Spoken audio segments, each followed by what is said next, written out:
खून की प्यास पार्ट 2। और उसके बाद वो जंगल एक बार फिर से सुमन की चीखों से गूंज उठा। लेकिन आज की रात सुमन की चीखों को सुनने वाला वहां पर कोई भी नहीं था। अगर वहां पर कोई मौजूद था तो बस हरिया, जो कि अब एक भेड़िए में बदल चुका था। सुमन के बालों को पकड़कर घसीटते हुए वो जंगल के बीचों बीच एक जगह पर ले जा रहा था। अगली सुबह गांव में। अरे भाई, पता नहीं क्या बात है, अपने गांव का हरिया किसान और उसकी पत्नी सुमन दोनों गायब हैं। दोनों का कोई अता पता नहीं। अरे कैसी बातें कर रहे हो भाई, ये कब हुआ है? अरे पूरे गांव में खबर फैली पड़ी है। कल रात को दोनों खेत की तरफ जा रहे थे, लेकिन लौटकर आए ही नहीं। तो हो सकता है अपने खेत पर होंगे। पूरा गांव ढूंढ कर आया है भाई। जानते हो क्या मिला वहां पर? क्या हुआ भाई? क्या मिला? बताओ हमें, क्या मिला? अरे हरिया की पत्नी सुमन के कपड़े पड़े हुए थे। शरीर का एक एक कपड़ा फटा हुआ झोपड़ी के बाहर पड़ा था, लेकिन दोनों पति पत्नी का कोई पता ठिकाना नहीं था। अरे भाई, लेकिन उसका जो दोस्त है ना रामू किसान, उससे पता करके आते हैं ना। अब तक तो दोनों साथ ही खेत पर जाया करते थे। हाँ, हमें उसके घर जाना चाहिए भाई। चलो वहाँ चलते हैं, चलो।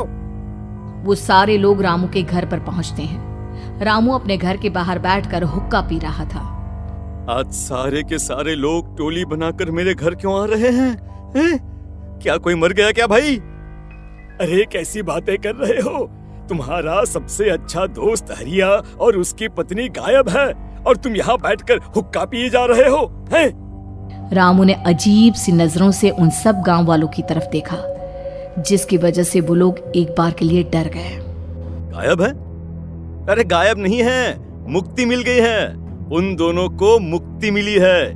इस दुनिया में आकर हर इंसान पाप करता है और उसे उसके पापों के लिए मुक्ति मिलना बहुत जरूरी है। अरे ये कैसी बहकी बहकी बातें कर रहे हो भाई, हैं? और इसका चेहरा अजीब सा क्यों लग रहा है? लगता है दोस्त के मरने का गम बैठ गया है। पागल हो गया है शायद ये पागल। ये बात सुनते ही रामू चीख कर जोर से चिल्लाते हुए कहता है, पागल मैं नहीं हूँ, पागल तुम सब हो। और ये शैतानी जंगल अब तुम में से किसी को नहीं छोड़ने वाला, सबको खा जाएगा। याद रखना मेरी बात। शैतानी जंगल? कैसा शैतानी जंगल? लगता है रामू पागल हो चुका है। हमें यहाँ से चलना चाहिए भाई। चलो। तभी रामू की पत्नी बाहर आती है। नहीं, आप लोग इनकी बात का बुरा मत मानिए। 2 दिन पहले हरिया के साथ खेत पर गए थे। जब से वहाँ से आए हैं तब से ऐसी ही बातें कर रहे हैं। भगवान जाने ऐसा क्या देख लिया उन्होंने, खेत में कुछ भी बड़बड़ाते रहते हैं। लेकिन गांव के लोगों ने कमला की कोई बात नहीं सुनी और वो सब वहां से चले गए। रात अब धीरे धीरे ढलने लगी थी। तभी अचानक किसी ने धीमी सी आवाज में रामू को पुकारा। रामू, आ जाओ, मैं तुम्हारा इंतजार कर रहा हूँ। और सुनो, अपनी पत्नी को साथ लेकर आना, नहीं तो काम अधूरा रह जाएगा। ये आवाज सुनते ही रामू के चेहरे पर शैतानी मुस्कुराहट आ जाती है। वो धीमे कदमों से अपने घर के अंदर आता है। क्या हुआ? तबीयत ठीक है ना अब आपकी? मैं तुझे अपने साथ खेत पर ले जाने आया हूँ, चल। मैं तुम्हारे साथ कहीं नहीं जाने वाली। मुन्ना गहरी नींद में सो रहा है और उसे अकेला छोड़कर मैं तुम्हारे साथ खेत पर नहीं आ सकती। वैसे भी तुम्हारे उन खेतों में भगवान जाने कौन सा राक्षस घूम रहा है, मुझे तो डर लगता है। रामू गुस्से में दांत पीसता अपनी झोपड़ी से बाहर आ जाता है और कमला गहरी नींद में अपने बच्चे के साथ सो जाती है। तभी अचानक रात को रामू की झोपड़ी के ऊपर एक साया वही गाना गुनगुनाते हुए घूमने लगता है जो हरिया के मोबाइल में बजा करता था। मैं मौत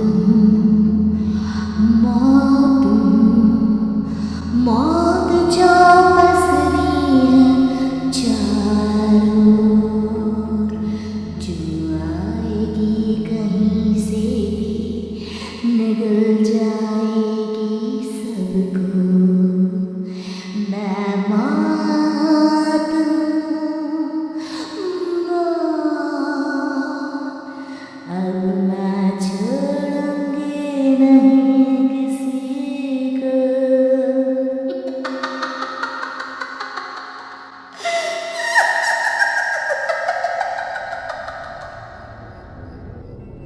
ये आवाज सुनकर रामू की पत्नी कमला की आंख खुलती है और वो देखती है कि उसका मुन्ना अपनी जगह से गायब था। कमला चीखते हुए बाहर दौड़ कर आती है। वहां पर उसने देखा कि रामू ने अपने बच्चे को झोपड़ी के बाहर एक पेड़ से उल्टा लटकाया हुआ था और उसका बच्चा चीख चीख कर रो रहा था। वहीं दूसरी तरफ एक साया बच्चे के ठीक नीचे आग जलाकर उसके चारों तरफ हैवानों की तरफ नाच रहा था। छोड़ दो मेरे बच्चे को। अरे क्या कर रहे हो तुम? शर्म नहीं आती तुम्हें अपने ही बच्चे को इस तरह मौत के हवाले करते हुए? अपना बच्चा? किसने कहा ये मेरा बच्चा है? अरे ये तो उस रामू की औलाद है, इस गांव के किसान रामू की, और मेरी दुश्मनी इस गांव के हर इंसान के साथ है।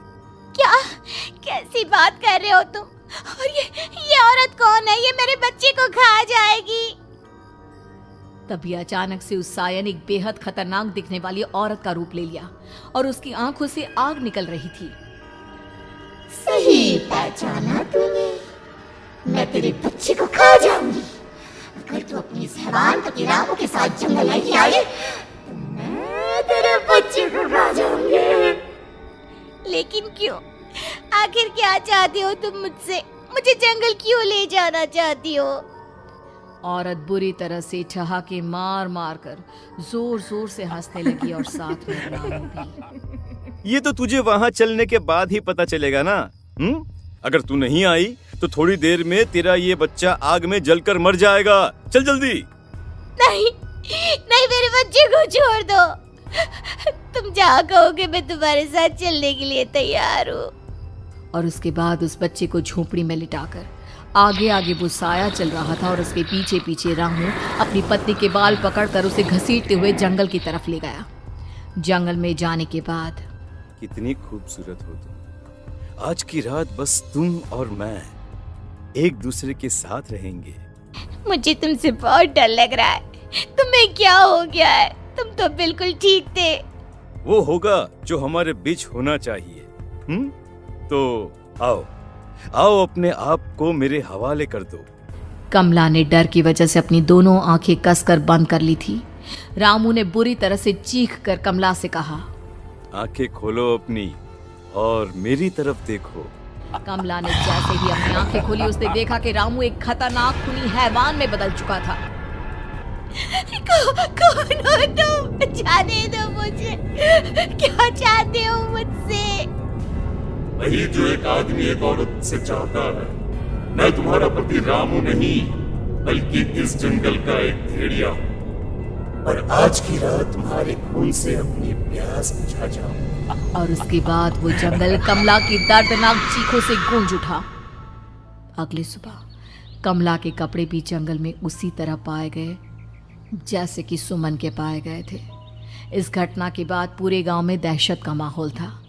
अपने माँ बाप की मौत और गांव में हो रहे इस तरह की घटनाओं की खबर सुनकर किशन शहर से गांव लौट आया था। अपने माँ बाप की बेदर्द मौत की वजह से वो बहुत परेशान था।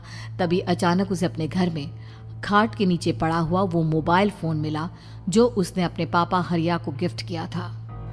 अरे कितने प्यार से पापा के लिए मोबाइल फोन लेकर आया था। इसे एक दिन भी काम में नहीं ले पाए। और आखिर कौन है जो गांव में इस तरह की हत्याएं कर रहा है? क्या है इन सब के पीछे? क्या है? मुझे पता करना ही होगा, वरना एक दिन पूरा का पूरा गांव खाली हो जाएगा। इस गांव में एक भी जिंदा इंसान नहीं बचेगा। गांव के लोगों की मदद करने के इरादे से किशन अपने गांव से दूर एक दूसरे गांव में बहुत बड़े तांत्रिक के पास मिलने के लिए गया। तांत्रिक बाबा, अब आप ही कुछ उपाय बता सकते हैं। भगवान जाने हमारे गांव को किसकी नजर लग गई है। नजर नहीं लगी है, किसी ने तुम्हारे गांव को बद्दुआ दी है। किसी सताई हुई आत्मा का प्रकोप है और अब वो पूरे गांव में किसी को नहीं छोड़ेगी जब तक उसकी आत्मा को शांति नहीं मिल जाती। अरे लेकिन ऐसा कौन है बाबा? किसकी आत्मा है और कैसे मिलेगी उसे शांति? मौत है, मौत कहीं से भी आएगी और सबको निगल जाएगी। इससे बचने का सिर्फ एक ही उपाय है, लेकिन उस उपाय को करना आसान नहीं होगा। जो भी उस उपाय को करने की कोशिश करेगा उसकी जान जा सकती है। भले ही मेरी जान चली जाए, लेकिन मैं अपने गांव के लोगों की जान बचाने की पूरी कोशिश करूंगा बाबा। तो ठीक है फिर, अगली अमावस की रात जैसा मैं कहता हूँ वैसा ही करना। अमावस की रात तांत्रिक के बताए अनुसार किशन अपने साथ केरोसिन लेकर जंगल की तरफ चल पड़ा। उसके हाथ में देवी के मंदिर का सिंदूर भी था। किशन जंगल के बीचों बीच पहुंचा। ये देखकर उसकी आंखें फटी की फटी रह गई। वहां एक उबलते पानी का तालाब था और कई लोगों की लाश लटक रही थी। किशन की माँ बाप की लाश भी वहीं थी। माँ, बापू, क्या हो गया? ये क्या हो गया? तभी वहां पर एक औरत और आदमी आते हैं। उन्हें देखकर किशन चौंक जाता है। गोपाल काका, आपकी तो 5 साल पहले मौत हो गई थी। और निर्मला काकी, आप? मौत तो हो गई थी, लेकिन तुम ये नहीं जानते कि हमारी मौत कैसे हुई थी। क्या कहना चाहते हैं आप? कुछ नहीं, बस ये जान लो कि अब इस गांव में कोई जिंदा नहीं बचेगा। लेकिन क्यों काकी? क्योंकि 5 साल पहले इन गांव वालों ने मुझे डायन बताकर पत्थर मार मार के मार डाला। मेरी कोई गलती नहीं थी। गांव का एक बच्चा क्या लापता हुआ, सारा इल्जाम मेरी पत्नी पे डाल दिया। और जब मैंने निर्मला की जान बचाने की कोशिश की तो मुझे भी मार डाला। आपके साथ ये बहुत गलत हुआ काकी, लेकिन आप जो कर रहे हैं वो भी सही नहीं है ना? तुम यहाँ से चले जाओ वरना तुम भी नहीं बचोगे। हमारी आत्मा पिछले 5 साल से मुक्ति के लिए भटक रही है। चले जाओ यहाँ से। मौका देखकर किशन सिंदूर उन दोनों के ऊपर डाल देता है। उनका शरीर जलने लगता है और वो भयानक तरीके से चिल्लाने लगते हैं। अगले ही पल किशन उनके ऊपर केरोसिन डाल देता है और वो दोनों जल जाते हैं। किशन अपने माँ बाप और दूसरी लाशों का अंतिम संस्कार करवाता है और अपने घर लौट आता है। लेकिन वो अभी भी इस बात से अनजान है कि मोबाइल अभी भी बज रहा था। मैं मौत हूँ, मौत